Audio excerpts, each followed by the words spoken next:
श्री गणेशाय नमः। गजाननं भूतगणाधिवेशितं कपित्वजम्बूच फलचारुभक्षणं उमासुतं शोकविनाशकारकं नमामि विघ्नेश्वर पादपंकजम। गणेश जी भगवान की निराकारता दिव्यता है जो भक्त के उपकार हेतु एक अलौकिक आकार में स्थापित है। हिंदू पौराणिक कथाओं के अनुसार वह भगवान शिव और पार्वती जी के पुत्र हैं। वह अजम निर्विकल्पम निराकारमेकम अर्थात भगवान श्री गणेश जी अजम हैं मतलब अजन्मे हैं, निर्विकल्पम मतलब बिना किसी गुण के हैं, और निराकार यानी बिना किसी आकार के हैं, और वह उस चेतना के प्रतीक है जो सर्वव्यापी है। गणेश जी वही ऊर्जा है जो इस सृष्टि का कारण है, और यह वही ऊर्जा है जिससे सब कुछ प्रकट होता है और जिसमें सब कुछ विलीन हो जाता है। हिंदू धर्म में भगवान श्री गणेश जी को सबसे ज़्यादा पूजा जाने वाला देवताओं में से एक माना जाता है। उन्होंने अपनी बुद्धिमत्ता के कारण वो ब्रह्मांड में एक चक्कर लगाने की प्रतियोगिता करने की बजाय अपने माता पिता का चक्कर लगा करके उस प्रतियोगिता की परिक्रमा करके उस प्रतियोगिता को जीता था। अपनी बुद्धिता और ज्ञान के दम पर उन्हें प्रथम पूज्य कहा जाता है। हिंदू धर्म में 33 करोड़ देवी देवताओं का जिक्र किया गया है, और हर देवता अपने अद्वितीय और विलक्षण गुणों की वजह से अपने भक्तों के प्रिय बन जाते हैं। आमतौर पर हम भगवान की पूजा आराधना करके उनके भीतर के गुणों को अनदेखा कर देते हैं। अगर हम अपने आराध्य में मौजूद असंख्य गुणों में से कुछ गुणों को भी आत्मसात कर लेते हैं तो हमारा जीवन पूरी तरह बदल सकता है। और ऐसे ही गुणों की खान हमारे प्रथम आराध्य भगवान श्री गणेश है। किसी भी शुभ कार्य को करने के लिए सबसे पहले लंबोदर भगवान को पूजा जाता है। भगवान श्री गणेश अन्य देवताओं से बिल्कुल अलग है। उनका हर गुण हमें जीवन में सफलता का एक मंत्र देता है। हम उन्हें अलग अलग नामों से संबोधित करते हैं, अलग अलग रूपों में उनको पूजते हैं, अलग अलग रूपों में उनका गुणगान करते हैं। फिर चाहे अष्टविनायक का रूप हो या अष्टविनायक के रूप में उनकी पूजाएं हो, मयूरेश्वर है, चिंतामणि है, महागणपति है, सिद्धि विनायक है, विघ्नेश्वर है, गिरिजात्मज है, वल्लेश्वर है, वरद विनायक है। गण का मतलब ही होता है समूह। यह पूरी सृष्टि परमाणुओं और अलग अलग ऊर्जाओं का समूह है। यदि कोई सर्वोच्च नियम इस पूरी सृष्टि को भिन्न भिन्न संस्थाओं को समूह पर शासन अगर नहीं कर रहा होता तो उसमें बहुत उथल पुथल हो जाती है। और इन्हीं सभी परमाणुओं और ऊर्जाओं के समूह के स्वामी हैं गणेश जी। वह सर्वोच्च चेतना है जो सर्वव्यापी है, और वही एक ऐसी व्यवस्था उत्पन्न करते हैं इस पृथ्वी के ऊपर जो सभी गणों को, सभी परमाणुओं को नियंत्रित करके रखती है। इसलिए वो गणेश है। श्री गणेश का बहुत सुंदरता के साथ आदि शंकराचार्य ने वर्णन भी किया है। हालांकि गणेश जी की पूजा हाथी के सिर वाले भगवान के रूप में होती है, लेकिन वह आकार या स्वरूप वास्तव में निराकार है, परम ब्रह्म रूप को प्रकट करता है।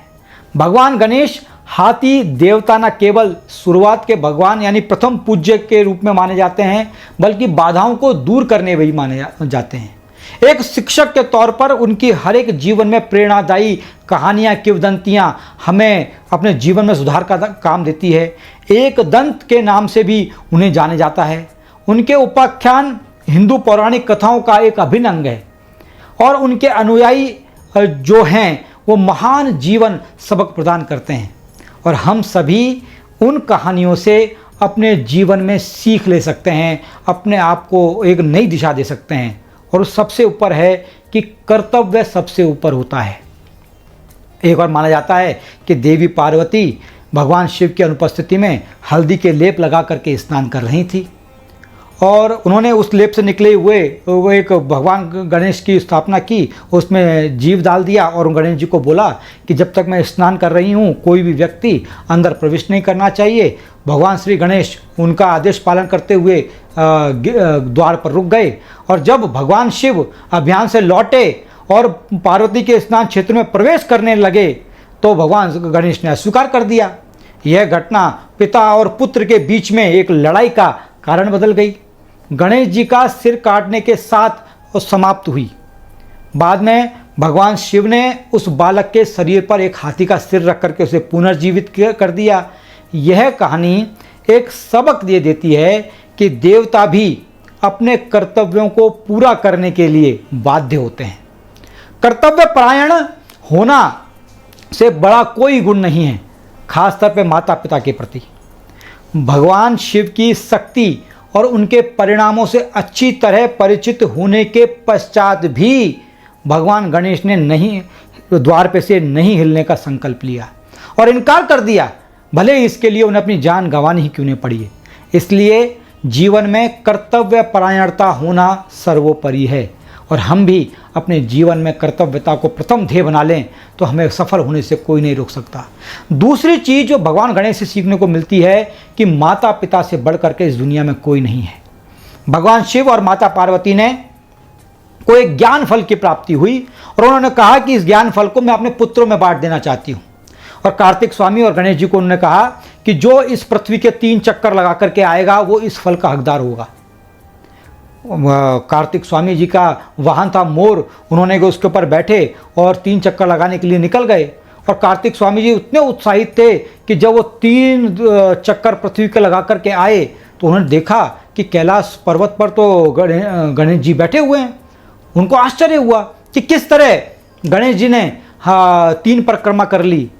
तब भगवान शंकर ने उनको बताया कि अपनी विद्वता के कारण जो माता पिता को संसार की दुनिया की सबसे बड़ी शक्ति से भी ऊपर मानते हैं और उन्होंने उन्हीं दोनों को माता पिता को रख करके उनके 3 चक्कर लगा लिए और उससे बड़ा कोई भी नहीं था।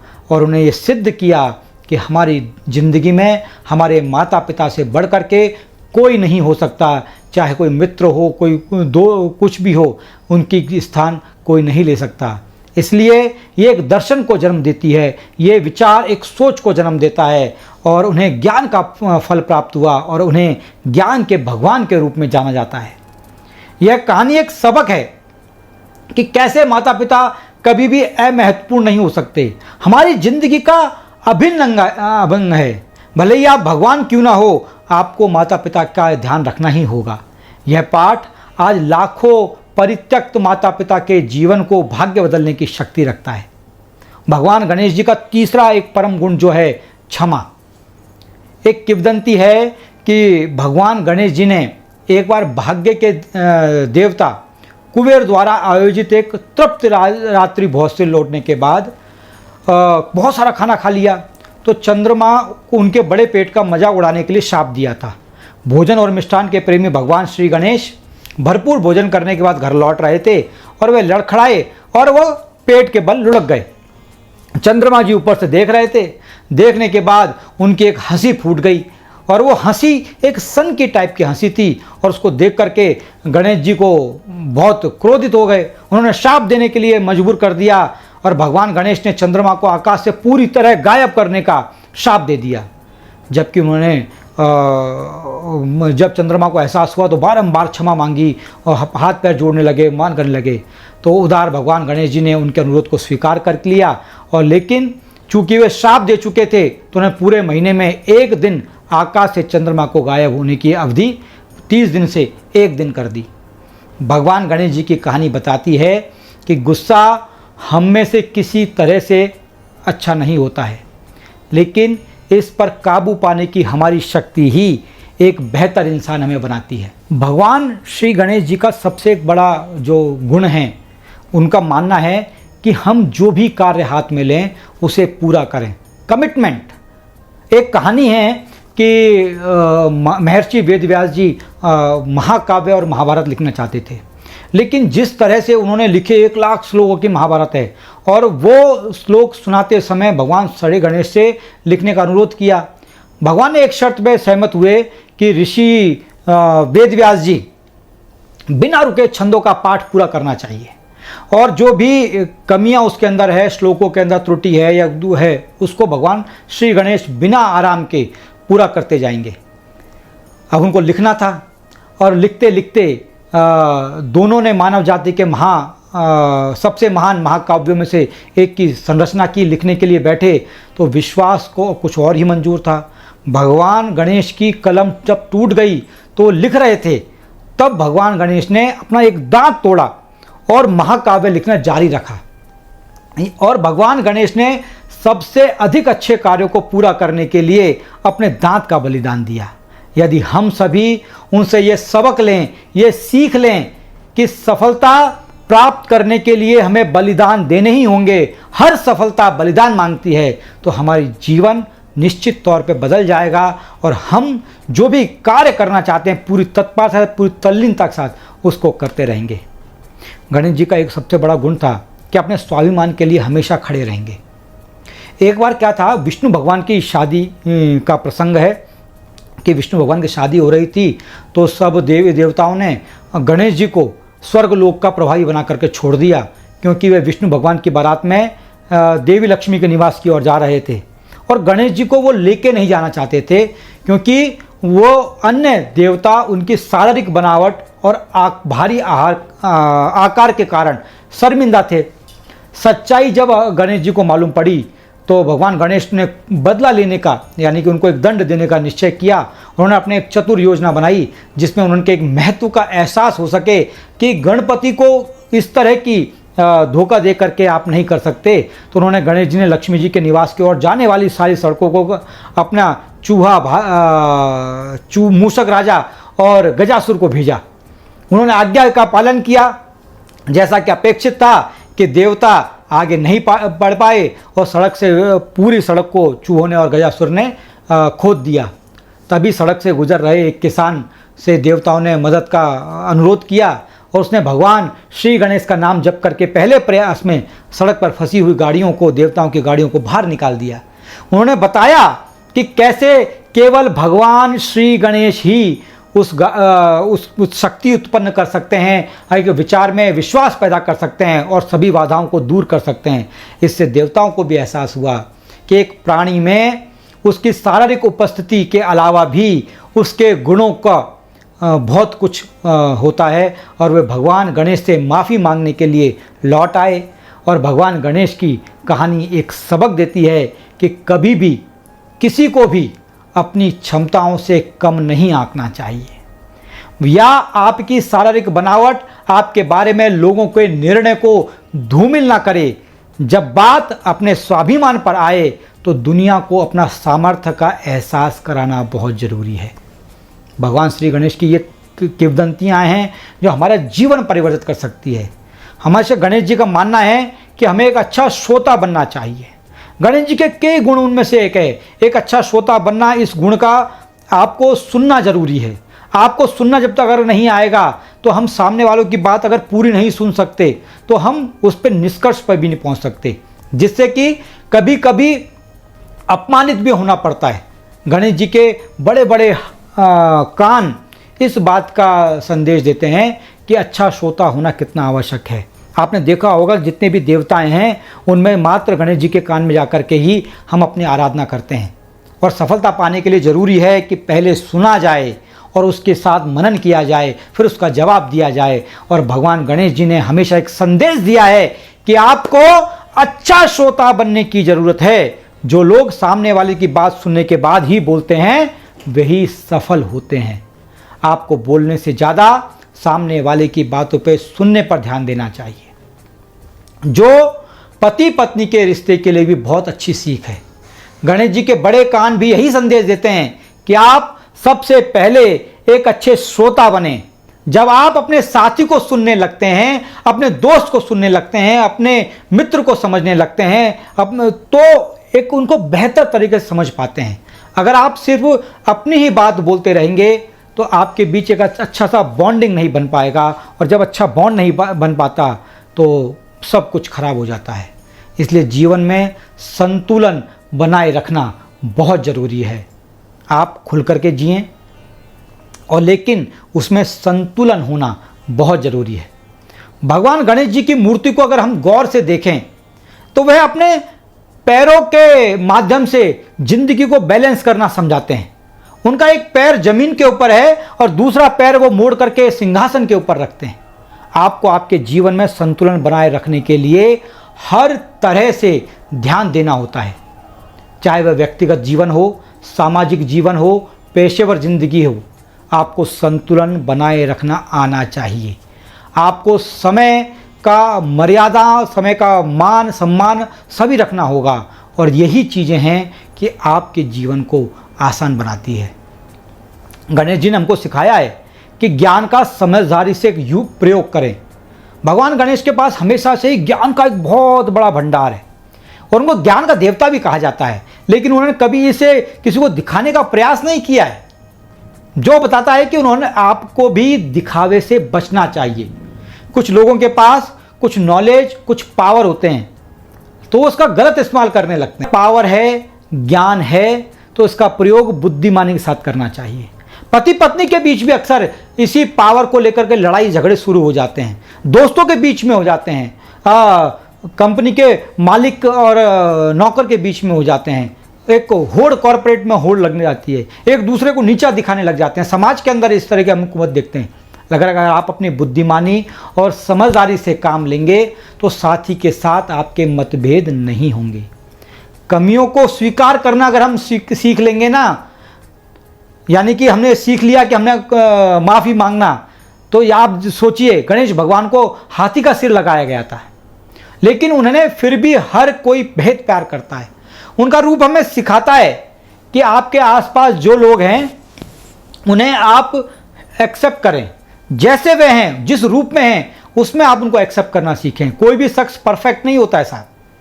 कि लोग अपनी शादी में भी परफेक्शन ढूंढने लगते हैं, अपने शादी के अंदर इतनी बड़ी लिस्ट निकाल देते हैं कि मेरे को ये सब चाहिए, तो उसमें खामियां निकालने लग जाते हैं। लेकिन अगर हम उनमें खामियां निकालेंगे, उनमें कमियां निकालेंगे, तो हमारा रिश्ता कमजोरी होगा और वो मजबूत नहीं बन पाएगा। अगर हमें मजबूत बनना है तो जैसा है, जिस स्वरूप में है, उसे स्वीकार करना सीखना होगा। और भगवान गणेश जी का सबसे बड़ा गुण है धैर्य। भगवान गणेश धैर्यवान होना, किसी भी विपत्ति परिस्थिति के अंदर धैर्य बनाए रखना जीवन में सफलता की कुंजी है। हम आज की जिंदगी में थोड़ी भी विषम परिस्थितियां आती हैं तो अपना धैर्य खो बैठते हैं, विचलित हो जाते हैं। शारीरिक और आर्थिक के साथ सामाजिक नुकसान भी हमको उठाना पड़ता है। भगवान गणेश जी का पूरा जीवन धैर्य पूर्वक निर्णय लेने की सीख देता है। वो सीख देता है कि हर परिस्थिति में हमें खुश रहना है। और भगवान गणेश जी ये हमको हर पल, हर एक क्षण, हर एक नियमावली में सिखाते हैं कि अपने आप को खुश रखना ही सबसे बड़ी उनके जीवन की सीख है। जो जीवन में हमेशा खुश रहते हैं, खुश रखने का प्रयास करते हैं, कैसी भी परिस्थिति क्यों ना हो, हमेशा खुश रखने की कोशिश करनी चाहिए। गणपति बप्पा हमेशा खुश रहने वाले देवता के तौर पर जाना जाता है। खुश रहने से बड़ा कुछ भी गुण नहीं होता, क्योंकि मुश्किल से मुश्किल वक्त को भी आसानी से निकाला जा सकता है अगर हम खुश हैं। रो करके भी निकालेंगे या खुश रह के भी निकालेंगे, समय तो हमको भी निकालना है। और साथ में शांत चित्त रहना, शांत चित्त अगर हम रह पाए और हम स्व विवेक से शांत चित्त रह करके मनन करते हुए आगे बढ़ने और विचार पैदा करते हैं, हम उस पर नई ऊर्जा अपने मन में लेके आते हैं और सही निर्णय पर पहुंचने के लिए हम शांत चित्त होकर के ही आगे बढ़ सकते हैं। और यही खुशियां छोटे छोटे करने के हमको आगे मिलती है। भगवान गणेश जी के उस विचार में एक हमको सबसे बड़ा मिलता है कि बड़े और छोटे में कभी भेद नहीं करना चाहिए। उन्होंने कभी बड़े छोटे में भेद नहीं किया है। आप देखो कि उनको नंदी से भी उतना प्यार था, मूषक राज से भी उतना प्यार था। और यही हमें ज़िंदगी में सीख देती है कि सबसे छोटे से छोटे इंसान से और सबसे बड़े से बड़े इंसान से सबका बराबर सम्मान होना चाहिए। एक संतुलन स्थापित करना हमें आना चाहिए कि हर एक व्यक्ति का सम्मान हो, उसका आदर हो, उसमें आवभगत हो। और अगर हम कर पाते हैं तो हमारी ज़िंदगी को हम बहुत अच्छी तरीके से परिवर्तित कर सकते हैं। विवेकशीलता के साथ हमें निर्णय होना चाहिए। हम विवेकशीलता जीवन में सफलता हासिल करने के लिए क्या सही है, क्या गलत है, जो जिस तरह से हम शांत चित्त रह करके सोचेंगे, हम कोई शॉर्टकट ना अपनाएं। जीवन में जीने के लिए बहुत सारे शॉर्टकट आते हैं, बहुत तरीके से आएंगे, लेकिन लंबोदर जी ने हमको सिखाया है कि हम विवेकशीलता के साथ में जिंदगी में उतारने की कोशिश करें। और जब हम विवेक हमारे अंदर जागृत होगा तो सफलता एक के बाद एक नई सीढ़ी के माध्यम से हमको आगे लेकर के जाएगी। ये सब गुणों के साथ साथ अगर हम देखें कि गणेश जी के प्रतीक और उनका महत्व क्या है। गणेश जी का एक बहुत बड़ा पेट उदारता का प्रतीक है, संपूर्ण स्वीकारता को दर्शाता है। तो गणेश जी का ऊपर का उठा हुआ हाथ एक रक्षा का प्रतीक है, तथास्तु है, जो बोलता है कि घबराओ मत, मैं तुम्हारे साथ हूँ। और उनका झुका हुआ हाथ है जो बताता है अनंत दान, यानी कि देने की प्रवृत्ति को हमको सिखाता है। और यही एक झुकने का निमंत्रण है। ये प्रतीक है कि हम सब एक दिन इसी मिट्टी में मिल जाएंगे, जो हमारे को जुड़ाव पैदा करता है। गणेश जी एक दंत हैं, जो मतलब एकाग्रता का प्रतीक है। वे अपने हाथ में जो भी लिए हुए हैं उन सब का कुछ ना कुछ अर्थ है। उनके एक हाथ में अंकुश लिए हुए हैं जिसका अर्थ है जागृत होना, और एक हाथ में पाश लिए हुए हैं जिसका अर्थ है नियंत्रण। जागृति के साथ बहुत सी ऊर्जा उत्पन्न होती है और बिना किसी नियंत्रण के उससे व्याकुलता हो सकती है। इसीलिए दोनों का सामंजस्य, एक हाथ में पाश है और एक हाथ में अंकुश है। गणेश जी के हाथी के सिर वाले भगवान भला क्यों एक छोटे से चूहे पर चलते हैं? अब भैया अजीब बात नहीं लगती, लेकिन इसका गहरा रहस्य है कि चूहा उन छोटी छोटी रस्सियों को भी काट करके अलग कर देता है जो हमें बांधती है, यानी कि बंधन से मुक्त करने का नाम मूषक राज है। चूहा उस मंत्र के समान है जो अज्ञान की अनन्य परतों को पूरी तरह से काट सकता है और उस परम ज्ञान को प्रत्यक्ष कर सकता है जिसके भगवान श्री गणेश प्रतीक हैं। हमारे प्राचीन ऋषि इतने गहन बुद्धिशाली थे कि उन्होंने दिव्यता को शब्दों की बजाय इन प्रतीकों में दर्शाया है, क्योंकि शब्द तो समय के साथ बदल जाते हैं लेकिन प्रतीक कभी नहीं बदलते। तो हम भी उस सर्वव्यापी का ध्यान करें। हमें इन गहरे प्रतीकों को अपने मन में रखना चाहिए। जैसे हाथी के सिर वाले भगवान, उस समय हमें ये याद भी रखें कि गणेश जी हमारे भीतर ही हैं। हमारी अज्ञानता को दूर करने के लिए, हमको ज्ञान का प्रकाश देने के लिए हम गणेश चतुर्थी का मनाते हैं। सभी देवी देवताओं में श्रेष्ठ, सबसे प्रथम पूज्य भगवान श्री गणेश। कोई शुभ काम करना है तो गणपति जी का ध्यान करते हैं। आदि देव महादेवों के गणों के अध्यक्ष यानी गणपति जी हैं, इन्हें हम गणाध्यक्ष कहते हैं। गणपति बप्पा का हर एक अंग अपने आप में एक सीख देता है। स्वभाव से नटखट और चंचल गणेश जी सबसे ज़्यादा बलशाली और बुद्धिमान है। गणेश जी का अंग ज्ञान वो पाठशाला है जो इंसान को जीवन में आगे बढ़ने और हमेशा जीतने का संदेश देती है। चाहे बड़ा हो या बच्चा हो, उसकी इस ज्ञान की पाठशाला से हर किसी के लिए बेहद ज़रूरी है। गणपति आदिदेव हैं। उन्होंने हर युग में अलग अलग अवतार लिए हैं। उनकी शारीरिक संरचना में विशिष्टता है, वह गहरा अर्थ छुपा हुआ है। शिव मानस पूजा में श्री गणेश को प्रणव यानी ओम कहा गया है।